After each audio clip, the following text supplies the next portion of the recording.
Hello and a warm welcome to you on this edition of Business Africa. I'm your host, Ruth Lago. Here are the headlines. Our banks looking at post-pandemic growth on the continent interview with the president of West African Development Bank. We take a trip to Cameroon, where a local company has developed a business in the distribution of biogas and eco-friendly coal.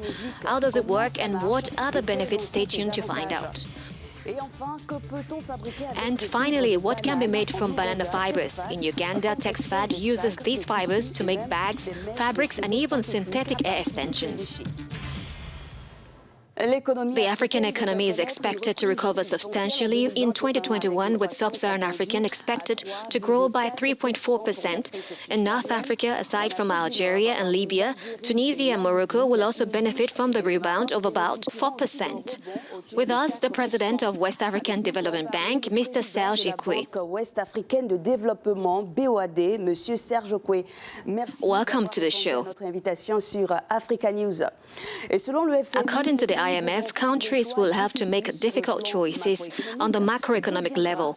Where will the post-pandemic growth come from? Post-pandemic growth will come from grassroots development issues.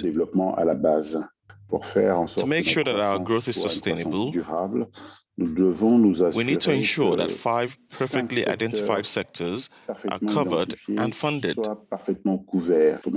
So how do we get around? How do we communicate? How do we digitalize all of our infrastructure?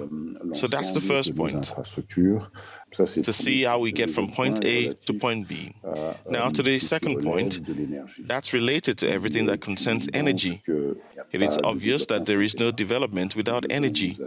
So we must ensure equitable access to energy sources, and these energy sources must be the least carbonized possible. The third point relates to agriculture, particularly to food security, while the fourth point relates to real estate, tourism, and especially social housing. For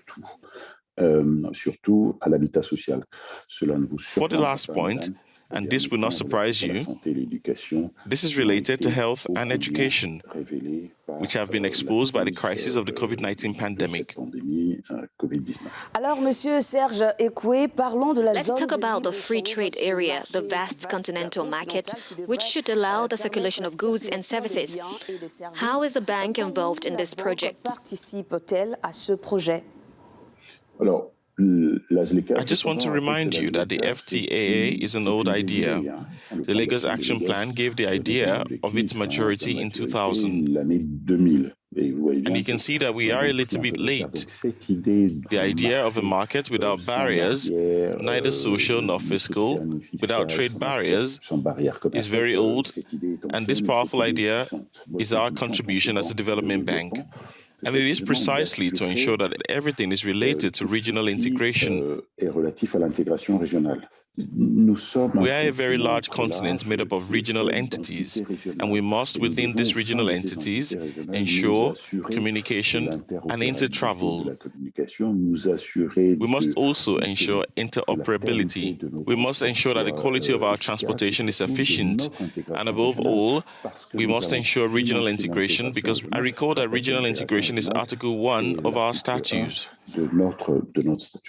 This is how the West African Development Bank, through its weight in the integration objectives, will participate in the realization of the FTAA.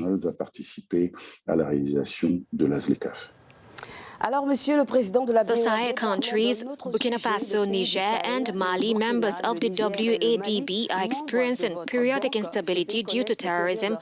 What is the role played by the bank?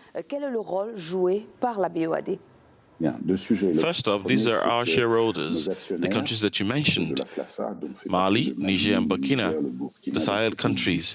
These countries are our shareholders and our customers.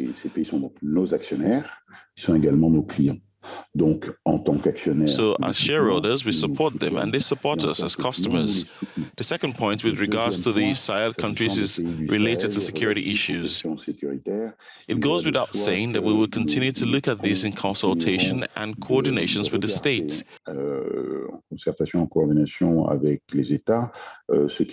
What should be done, even in difficult times, is not a matter of retreating and lowering the flag.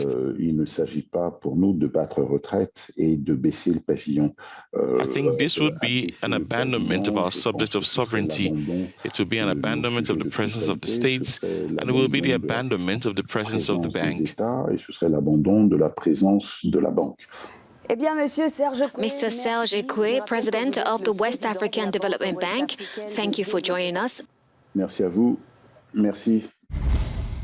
In Cameroon, an eco-friendly co-production plant was set up a few years ago thanks to Eric Tanko. One of his goals is to reduce the use of wood, its derivatives, and of liquefied petroleum gas by the population in order to adopt an organic and healthy gas. The product has become popular in the economic capital, and Eric Tanko wants to increase the production and conquer the north of Cameroon.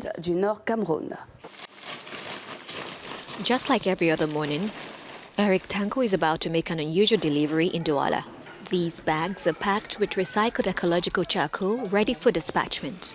Eric didn't stop at charcoal production. He has just completed his new project of producing biogas by using the same charcoal dust.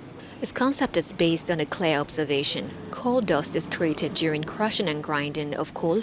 The dust is suspended in the air and poses a double risk. First, the risk of an explosion, and the risk of chronic illness. In much poorer families, charcoal, copper, or wood residues are used. This is not easy, and that's because when sawdust is used, a lot of smoke is produced. Added to that is a lot of carbon dioxide which is inhaled.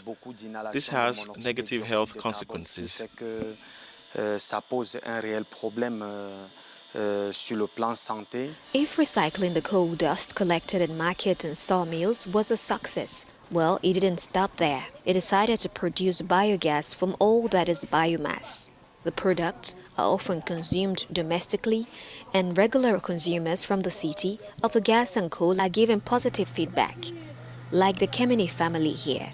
They have been using the charcoal for over a year and the gas for 3 months, and the results have been pretty impressive as well as the savings. Gas is very easy to use. It is also practical. We realize that by using this gas at home, we save about 60% of the costs.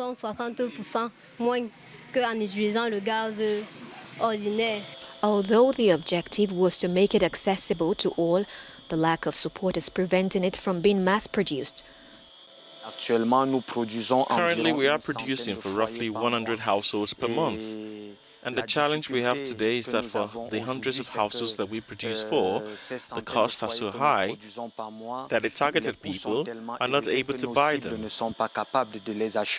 wants to increase the production to North Cameroon. Requests are already been registered in countries and sub-regions such as Central African Republic, where he intends to create a second workshop. In Uganda, a startup is reinventing banana waste. Fibers obtained from the stems enable Texfad, a local company, to manufacture fabrics and synthetic hair extensions.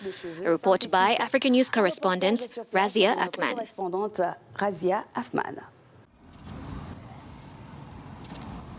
Banana, a staple in Uganda. Millions feed on the fruit every day across the country, which is globally ranked #1 consumer of what is locally called matoke. Tons of the food crop is harvested every season, yet very little is exported.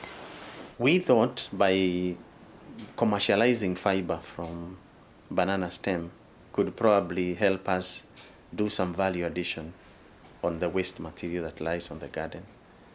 The farmer is not usually interested in the stem.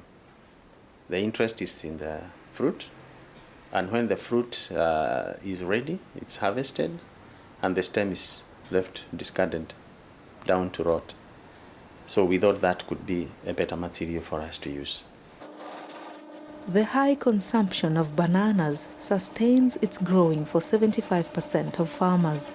There's normally little that can be done with banana waste. The peelings are used as animal feed, the leaves for wrapping food, and the stems are discarded right away.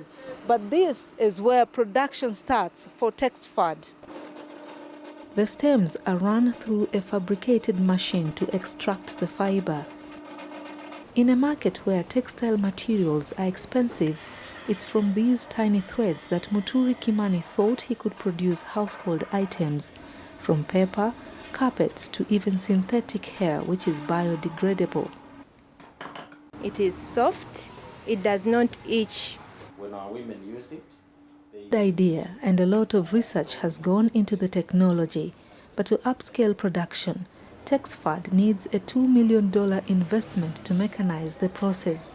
Until the commercialization, the motivation behind adding value to banana fiber keeps them going.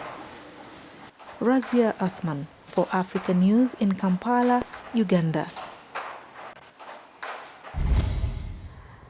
And that's it for Business Africa this week. Thanks for staying tuned. See you soon on Africa News and africanews.com.